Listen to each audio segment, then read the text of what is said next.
जय जोहार जोहार पहुना में आप सभी दर्शकों का बहुत बहुत स्वागत है। मैं हूं आपके साथ लीना। इस कार्यक्रम में हम बात करते हैं किसी विशेष जगत से, जानी मानी नामचीन हस्तियों से, उनके फिल्मी और किसी भी तरह के सफर से। चलिए, हमारे साथ आज स्टूडियो में मौजूद है बॉलीवुड की जानी मानी अभिनेत्री शशि शर्मा जी। शशि जी, बहुत बहुत स्वागत है आपका हमारे TV24 में। नमस्कार, थैंक यू। शशि जी से जानते हैं कि उन्होंने पहले जब उन्होंने सपना देखा था पायलट बनने का, फिर उन्होंने फिल्म इंडस्ट्री में और एंटरटेनमेंट जगत में किस तरह से अपना रुख किया। सपने तो बहुत देखे जाते हैं, जब बचपन होता है तो बहुत से सपने होते हैं, लेकिन जब हम अंजाम तक पहुंचते हैं तो कहानी कुछ और ही हो जाती है। सपना ऐसा था कि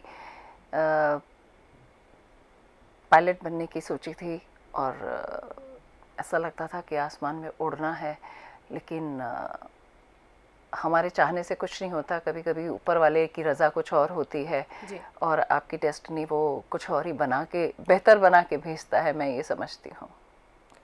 शुरुआत में जब आप एंटरटेनमेंट इंडस्ट्री में आई तो किस तरह के चैलेंजेस आपको फेस करने पड़े होंगे? एक्चुअली मैं ये कहूँ कि मुझे बहुत ज़्यादा चैलेंजेस नहीं फेस करने पड़े, क्योंकि मैं अपने आप को बॉर्न लकी समझती हूँ। क्योंकि जब मेरी शुरुआत हुई थी तो टीपू सुल्तान मेरा एक फर्स्ट माइलस्टोन बना था, जहाँ से महारानी मैसूर का किरदार बहुत पॉपुलर हुआ था, जिसकी वजह से मुझे पीछे मुड़ के देखना ही नहीं पड़ा। मैं रातों रात स्टार हो गई थी। और फिर बाकी जो इंडस्ट्री में आपको चलना होता है या आगे बढ़ना होता है, कुछ चीज़ें सीखनी होती हैं, कुछ चीज़ें आपको गेन करनी होती है, वो अनुभव के साथ, समय के साथ होती गई। मैम, टीपू सुल्तान में आपका जो किरदार था महारानी मैसूर का, वो किस तरह का किरदार था? थोड़ा हम दर्शकों को बताना चाहेंगे। वो एक बहुत स्ट्रॉन्ग कैरेक्टर था। लोगों ने उसको नेगेटिव कैरेक्टर का नाम दिया, लेकिन वो नेगेटिव नहीं था, क्योंकि मैसूर की महारानी जो है अपने राज्य को बचाने के लिए लड़ती है। वो नेगेटिव नहीं होती है, लेकिन राज्य को बचाने के लिए लड़ती है, क्योंकि जो उस टाइम पे कृष्ण राव वाडिया करके एक राजा थे, वो हमेशा अय्याशी में डूबे रहते थे। तो रानी थी जो इसकी बागडोर संभालती थी। और बाद में फिर हैदर अली जो हमारे यहाँ एक एम्प्लॉय होता है और वो उसको ओवरटेक करने की कोशिश करता है, तो लोगों ने उसको नेगेटिव का नाम दिया, लेकिन नेगेटिव था नहीं। वो बहुत स्ट्रॉन्ग कैरेक्टर था जो लोगों को पसंद आया। मैम, बात करें अगर महाभारत और कृष्ण की, और उस शक्तिमान, बच्चों के फेवरेट शक्तिमान में आपका जो कैरेक्टर था काफ़ी अप्रिशिएट किया गया था, काफ़ी एप्रिशिएशन भी मिला था इसको, किरदार को आपके। हाँ जी। Mahabharat actually B.R. चोपड़ा साहब के यहाँ से था, तो उनके साथ मेरे को लगातार 20 साल काम करने का मौका मिला। मैं महाभारत से जुड़ी थी और जब तक वो इस दुनिया में रहे, आई एम फॉर्चुनेट इनफ कि मैं उनके साथ काम करती रही। और महाभारत में नागलोक की महारानी का मेरा जो किरदार था वो काफ़ी पॉपुलर था। और कृष्णा भी, जैसे आपने कहा, कृष्णा में सत्यभामा का कैरेक्टर था, वो बहुत पॉपुलर था कि रामानंद सागर जी को लगा कि ये किरदार मेरे से अच्छा शायद कोई और कर नहीं सकता, शायद वो मेरे लिए बना था, ऐसा हुआ। और उसके बाद एक फिल्म आई थी एक्सक्यूज़ मी, अगर आपको उसका मेरा डायलॉग याद हो तो, जन्म से ना सही कर्म से तो हम महारानी हैं। तो वो मेरे पे काफ़ी चरितार्थ होता है, क्योंकि मैंने बहुत सारे महारानी के किरदार किए, अलग अलग महारानियों के किरदार किए। शायद इतने जन्म तो हम लेते भी नहीं, लेकिन उसको जीने का मौका मिला मुझे। जी बिल्कुल। दूरदर्शन और आकाशवाणी में भी आपने काम किया है, तो प्रसार भारती से किस तरह से आप जुड़ी हैं? प्रसार भारती से एक्चुअली मैं भी आप ही की तरह से एक एंकर थी और प्रोग्राम कंडक्ट किया करती थी। एक क्लास एंकर थी मैं। और दूरदर्शन के अलावा फिर रेडियो से मेरा नाता रहा। रेडियो में मैं एक क्लास प्ले एक्टर थी जी, तो वो काफ़ी समय तक चलता रहा, क्योंकि मेरी आवाज़ थोड़ी सी श्रिल है, अगर आपको महसूस होता हो तो मुझे मीना कुमारी का नाम दिया जाता था। वो तो खैर बहुत बड़ी अदाकारा थी, बट ठीक है, मैं ये तो नहीं कहूँगी कि मैं वो हूँ, लेकिन हाँ, मैं आई एम ब्लेस्ड इनफ। बिल्कुल सही कहा आपने, लेकिन ज़्यादातर आपको हमने फिल्मों में नेगेटिव रोल प्ले करते ही देखा है। कभी आपने कुछ पॉजिटिव या लीड रोल में कुछ रोल किया होगा?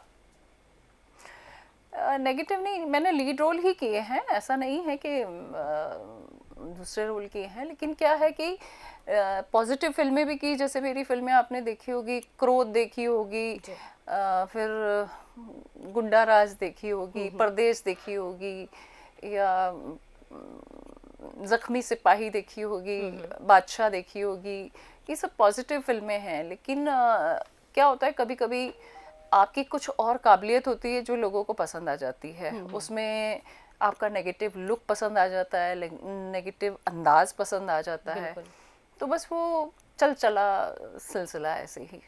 नेगेटिव रोल प्ले करना किस तरह से चैलेंजिंग होता है? क्योंकि पॉजिटिव रोल तो कोई भी कर सकता है, लेकिन नेगेटिव रोल करना थोड़ा सा चैलेंजिंग फील होता है। मैम, आप क्या कहती हैं? ऑफ कोर्स नेगेटिव चैलेंजिंग होता है, क्योंकि पॉजिटिव रोल तो अक्सर हम लोग कर लिया करते हैं एक डायरेक्टर की मदद से या स्क्रिप्ट की मदद से, लेकिन नेगेटिव रोल में आपको, जब तक आप अगर डिफरेंट डिफरेंट किरदार कर रहे हैं तो आपको बहुत सारे शेड्स डालने पड़ते हैं उसमें, आप उसको किरदार को जीना पड़ता है, और वो सफल रहा बस। जी, आपने 200 से ज़्यादा फिल्में की हैं और लगभग 250 से ज़्यादा टीवी सीरियल्स भी किए हैं। अगर बात करें आपके सबसे पसंदीदा टीवी सीरियल या फिल्म की, तो कौन सी है? देखिए, मैं एक एक्टर हूँ जी।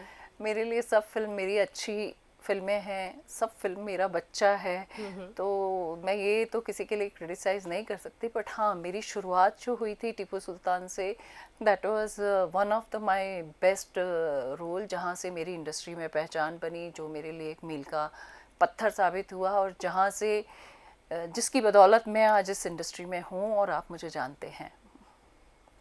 उसके अलावा एक औरत सीरियल था बी आर चोपड़ा जी का, महाभारत कृष्णा तो सबको ही पसंद आया था, आपने देखा। शक्तिमान में भी जैसे मेरा किरदार बहुत अलग था, साइंटिस्ट का किरदार था, बहुत अलग था, तो वो डिफरेंट डिफरेंट जो एक सोच थी ना, वो लोगों को बहुत पसंद आई।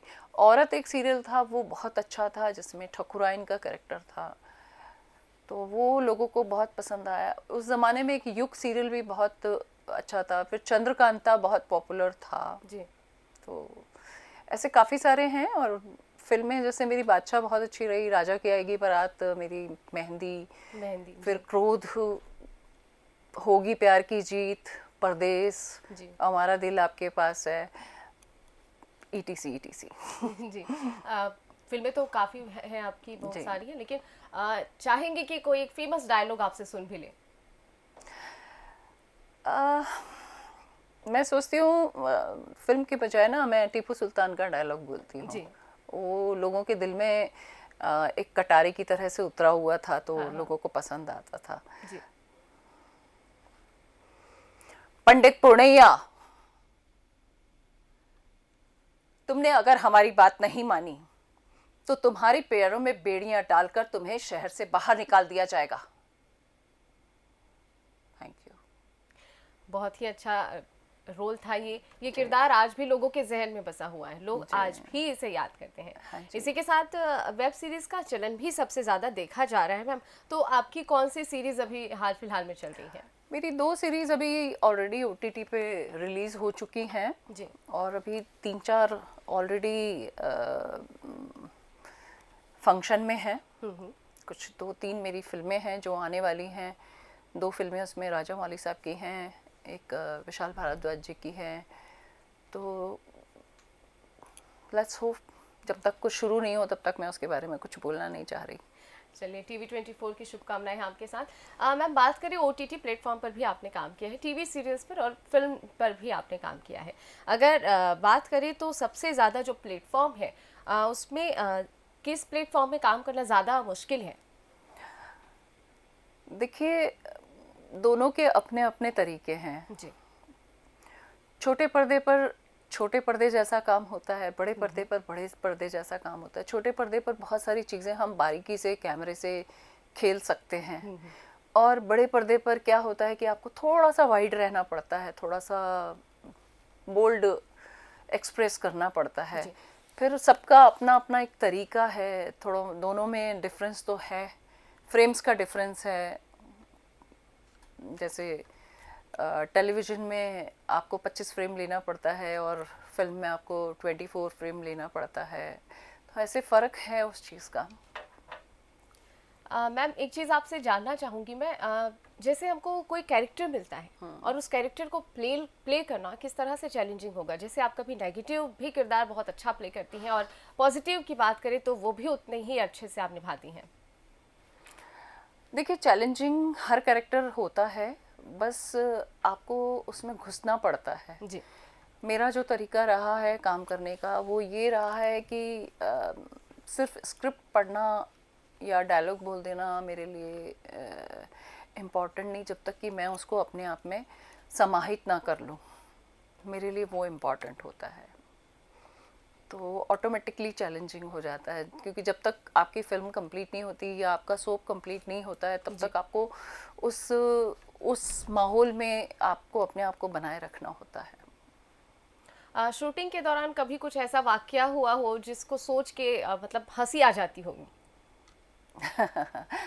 एक बार हम लोग धरती पुत्र शूट कर रहे थे हैदराबाद में, तो उसमें एक शॉट है जहाँ डैनी जी और मैं घुड़सवारी कर रहे हैं और आगे वो लेडी इतनी स्ट्रांग होती है कि उसको शमशान घाट जाना होता है और वो एक ब्लैक कवर से अपने आप को कवर करके और जब घुड़सवारी कर रहे होते हैं तो हम दोनों को एक्चुअली वहाँ की भाषा नहीं आती थी और हम लोग हिंदी या इंग्लिश का इस्तेमाल कर रहे थे, तो वहाँ का जो घोड़ा है वो समझ नहीं रहा था और हम बड़े परेशान हो गए थे, क्योंकि उस एक शॉट में हॉर्स को ना ऐसे पाँव करके ऊपर खड़े होना था जी। तो बड़ा मुश्किल हो गया था।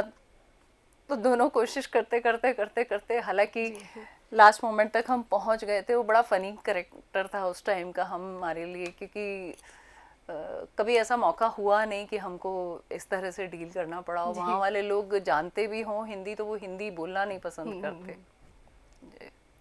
मैम अभी जिस तरह की चीज़ें हमको प्लेटफॉर्म पर देखने को मिलती हैं, बहुत सारी चीज़ें मॉडर्न भी हो गई हैं, लेकिन अगर कंपेयर करें पुरानी चीज़ों से तो ये पहले मैसेजफुल होता था, लेकिन अभी जो चीज़ें लोगों को परोसी जा रही हैं उसको लेकर के आप क्या कहेंगी? मैं कहूँगी कि ज़मीन आसमान का फ़र्क हो गया है। एक पहले जैसा होता था तो जितने भी सीनियर आर्टिस्ट होते थे वो बहुत डिसिप्लिन्ड और एक चीज़ों को समझने वाले और एक डिसिप्लिन को मेंटेन करने वाले रहते थे। अभी जो परोसा जा रहा है वो मुझे लगता है कि ठीक है, आज की जनरेशन है, उनकी क्या सोच है, हम उससे ये कंपेयर तो नहीं कर सकते कि हम बेटर थे या आप बेटर हो, लेकिन ये है कि जो पहले हम जो चीज़ें करते थे वो दिल से होती थी और सेट पे बैठ के भी बहुत सारे करेक्शन हो जाते थे। आज कैसा होता है कि एक छापा मारो काम होता है। आई एम सॉरी,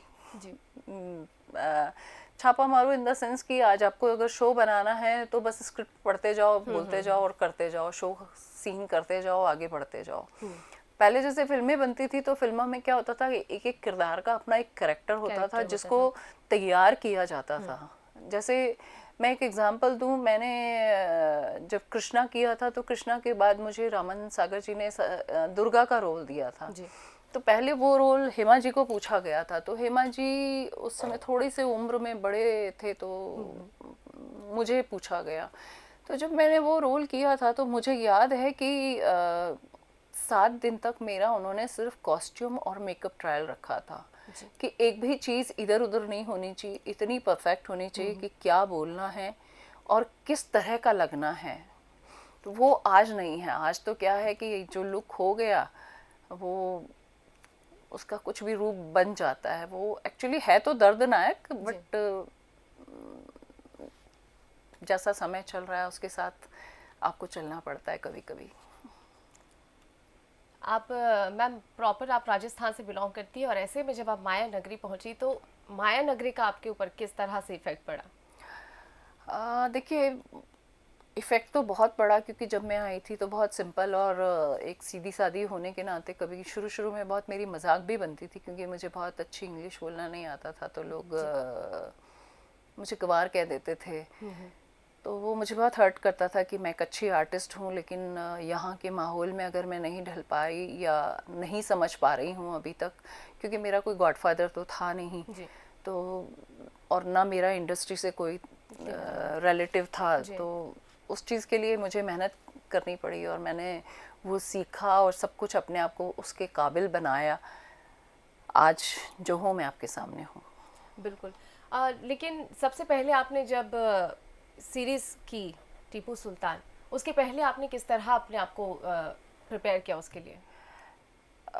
प्रिपेयर का ऐसा था कि उससे पहले मैं थिएटर किया करती थी और राजस्थानी फोक डांस और कथक मैंने सीखा हुआ है। जयपुर घराने से मैंने विशारद किया हुआ है। जी। तो I was a classical dancer also, और उससे पहले मैं इंडिया को रिप्रेजेंट कर चुकी थी जापान में, वहाँ से मैं गोल्ड मेडलिस्ट हूँ। ये मेरी कला किसी को मालूम ही नहीं है, क्योंकि टीपू सुल्तान के बाद मुझे इतने बड़े बड़े रोल मिलने लग गए ना कि वो कला मेरी दबी गई। उसका लोगों को ज़्यादा देखने का मौका नहीं मिला। क्या आपकी किसी फिल्म में आपके डांस का परफॉर्मेंस भी हम देख सकते हैं? हाँ, देख सकते हैं। राजा की आएगी बारात में है, एंड क्रोध मूवी में आप देख सकते हैं। बहुत ज़्यादा तो मुझे वो अवसर ही नहीं मिला, मुझे सिर्फ बड़े बड़े रोलों के साथ थोप दिया गया कि ये करना है, ये करना है, नहीं नहीं आप तो ये कर सकते हैं, ऐसा रहा। जी, आने वाले जो बॉलीवुड में जाने का सपना देखते हैं, बॉलीवुड में आगे बढ़ने का सपना देखते हैं, उनको आप क्या मैसेज देना चाहेंगी? एक्चुअली उनको मैं ये मैसेज देना चाहूँगी कि आज का जो समय है वो बहुत ही क्रूशल समय है। जो यंग जनरेशन है वो काम के पीछे बहुत पागलों की तरह से सपने देखते हैं और कुछ भी करने को तैयार हो जाते हैं। वो रातों रात स्टार बन जाना चाहते हैं। तो मैं उनको एक ही मैसेज देना चाहूँगी कि देखिए, सबको स्टार बनने का हक है, लेकिन उसके लिए आपको मेहनत करनी पड़ेगी। बिना मेहनत के आपको कुछ नहीं मिलेगा, क्योंकि जब तक आप टैलेंटेड नहीं हैं, जब तक आप में काबिलियत नहीं है, आपको कोई आगे बढ़ने का अवसर नहीं देगा। अगर आप शॉर्टकट्स अपनाना चाहेंगे तो वो शॉर्टकट्स आपको किसी अच्छे रास्ते से कहीं भटका देंगे। आप भटकिए मत, अपनी विजडम का इस्तेमाल कीजिए और सही दिशा को चुनिए। अगर थोड़े दिन आप ट्राई करके देख रहे हैं तो देखने के बाद आपको ये समझ में आ जाएगा कि आप इस लाइन के लिए बने हैं या नहीं बने हैं। और अगर नहीं भी बने हैं तो आप उदास मत होइए। इस इंडस्ट्री में भी बहुत सारे ऐसे रोल हैं जो आप पर्दे के पीछे निभा सकते हैं, पर्दे के सामने ना सही आप टेक्निकली निभा सकते हैं। तो आपका सपना भी पूरा हो जाएगा और आपकी खुशी भी पूरी हो जाएगी। जी बिल्कुल। शशि मैम को बहुत सारी शुभकामनाएं TV24 की तरफ से। उन्होंने अपना प्रीशियस टाइम हमको दिया, उसके लिए भी आपका बहुत सारा आभार है। तो जैसा कि मैम ने कहा कि शॉर्टकट नहीं अपनाना है, अपनी आपको जो चीज़ें मिल रही हैं उसको फेस करना है और आगे बढ़ना है। तो इसी के साथ मैम आपका बहुत बहुत शुक्रिया हमारे साथ जुड़ने के लिए, TV24 का हिस्सा बनने के लिए। Thank you so much. और TV24 को मेरी तरफ से बहुत सारी ढेरों शुभकामनाएं नया चैनल लॉन्च करने के उपलक्ष्य में। मेरे को भी यहाँ आने का अवसर आप लोगों ने दिया, उसके लिए थैंक यू। चलिए, इसी के साथ पहुना की आज की कड़ी में इतना ही। मुझे दीजिए इजाज़त। नमस्कार।